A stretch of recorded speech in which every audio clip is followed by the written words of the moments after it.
وہ روزانہ میرے کلینک پہ آتی، روز کی طرح سب سے آخری سیٹ پر بیٹھ جاتی تھی اور اپنی باری کا انتظار کرتی رہتی۔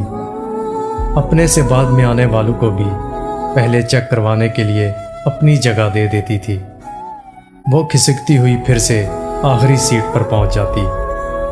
عورتیں اپنی بیماریاں بتاتی تو وہ غور سے سن رہی ہوتی۔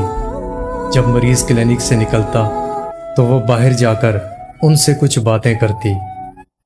وہ نقاب میں ہوتی تھی، بس اس کی ویران اور اداس سی آنکھیں ہی نظر آتی۔ کپڑے قیمتی نہیں مگر صاف ستھرے ہوتے۔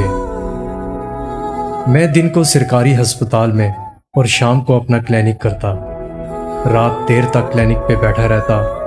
میری پریکٹس خوب اچھی چل رہی تھی۔ اللہ نے میرے ہاتھ میں شفا رکھی تھی۔ میری بیوی 4 سال پہلے فوت ہو چکی تھی۔ میری کوئی اولاد نہ تھی، اس لیے ہاسپٹل کے بعد زیادہ وقت کلینک پر گزارتا۔ وہ روزانہ میرے کلینک پر آتی اور 2 گھنٹے بیٹھی رہتی۔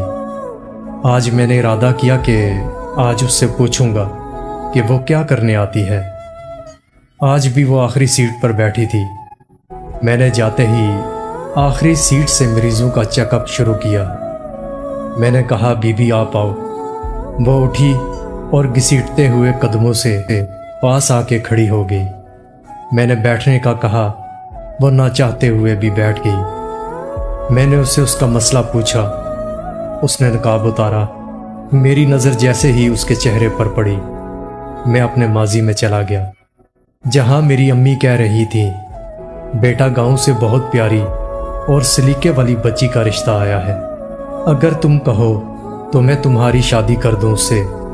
اور ماں نے اس کی تصویر میرے سامنے رکھی۔ میں بولا کہ گاؤں کی ان پڑھ اور جاہل لڑکی سے شادی نہیں کروں گا۔ اچانک اس کی آواز میرے کانوں میں پڑی، ڈاکٹر صاحب میرے میاں کچھ سال پہلے فوت ہو گئے۔ میری چھوٹی سی ایک بیٹی تھی، وہ بھی ہیضے کی بیماری سے فوت ہو گئی۔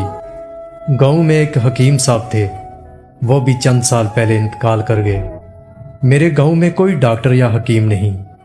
میرے گاؤں کے لوگ بیماریوں سے مر جاتے ہیں۔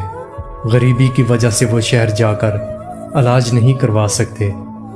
میں روز یہاں آتی ہوں اور آپ کو سنتی ہوں کہ آپ کون سی بیماری کی کون سی دوا دیتے ہیں۔